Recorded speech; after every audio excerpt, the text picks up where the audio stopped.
For those who don't know, Fortnite's lore has always been extremely confusing, with tons of unfinished storylines, random characters, and overall a blob of conflicting information.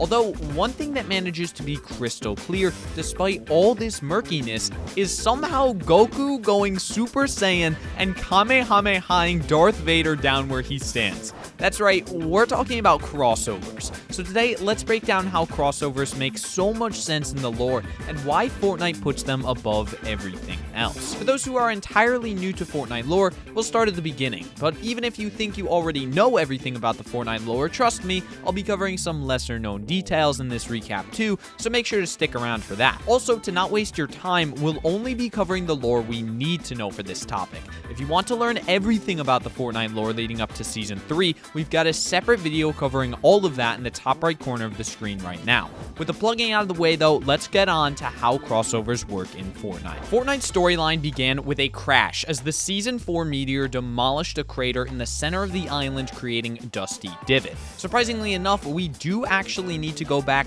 this far to the creation of Fortnite's lore for this to all make sense, because one season after we meet the first of the 7, the Visitor, we start to understand why Rick Sanchez is now canonically on the island. In the end of season live event for Chapter 1 Season 4, we see the Visitor's specially designed rocket tear multiple small rips in reality, teleporting him around the map until finally, with a giant boom, he makes a massive incision in the sky, giving us our first hint that the island may not be what it seems. At the start of Chapter 1 Season 5, only a few days after this live event, we begin to get numerous visitors from periods all throughout time. A Viking ship here, a Durburger there, and a golf cart too, why not? Fortnite just starts throwing everything on the island. But the most interesting thing out of all of this is the Tier 1 skin in that season's Battle Pass, our first ever crossover skin.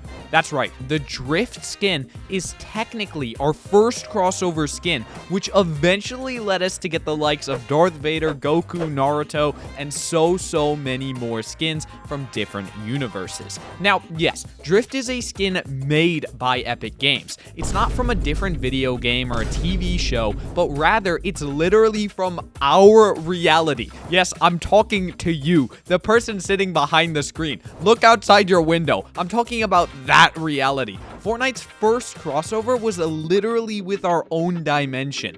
Canonically, Drift is just a random dude in the California desert that was spray painting an old Durburger when the Visitor tore a crack in reality itself, dragging him into the Fortnite universe. So now that we know how crossovers started in Fortnite, we have to understand how and why they happen. First off, let's look at the easy one, and this is how. Fortnite lore is centered around one godly source of energy, the 0 Point. This sphere of power created an island where 100 players have to fight to the death until only one remains, just for them to be thrown back into the loop and have it all start over once more.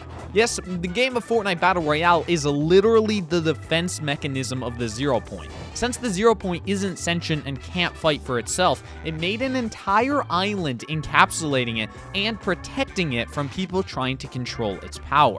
Unfortunately though, this defense wasn't strong enough, and eventually an immortal being known as Geno created an army of other immortal soldiers and tacticians to control the 0 Point's power. This army was known as the Imagined Order, or more commonly referred to as the IO. The IO has an incredible control over the 0 Point and makes sure that they are the ones in control at all times. That being said, the power of this sphere is so immense that not every aspect of it can be controlled. As we saw with Drift in Chapter 1 Season 5, it is possible to tear holes in the island that the 0 Point made to protect itself, effectively allowing any being from any reality to slide into the loop, and this is how crossovers are justified in the Fortnite lore. Since the IO can't control every rift or hole that the 0 Point randomly creates, sometimes random things will slip into the map, such as beings like Darth Vader, Rick Sanchez, Iron Man, and many more, like all of the crossovers that we have gotten in-game. Now we need to get to the topic of why they happen. Why does Fortnite do all these crossovers? And guys, this is where it gets kind of sad, because we step away from the lore and we get to the reality of things. Fortnite loves money. Let's keep it 100% here, guys. Epic Games is a $15 billion company, and that metric is from a year ago. So at this point, they're probably more around like that $20-30 billion mark.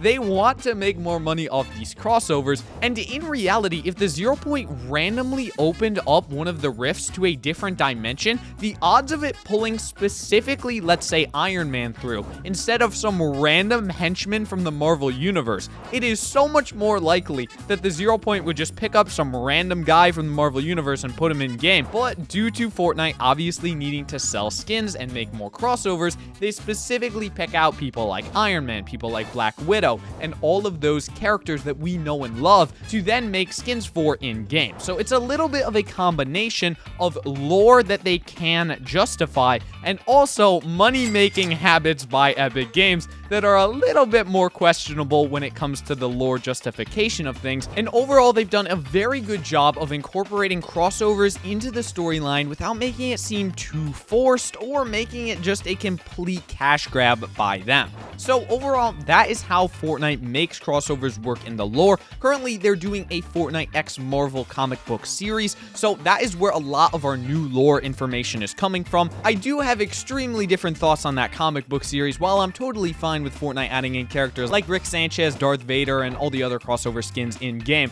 I find it really annoying when they start making people need to pay money to actually read the lore of the storyline. I think it's really dumb that they're extending the lore through a comic book series that not everyone has access to. So if you guys want me to make an entirely separate video about that topic, then leave a comment down below, like the video, so that this video can get to more people and that they understand what's going on in the Fortnite universe with all these crossover skins and why it actually does make a decent bit of sense. But overall, that's our video explaining all of these things. If you guys did enjoy it or find it helpful, like I said, consider subscribing to the channel for more amazing content just like this. I hope you guys all have an amazing day, and I will see you guys in the next one.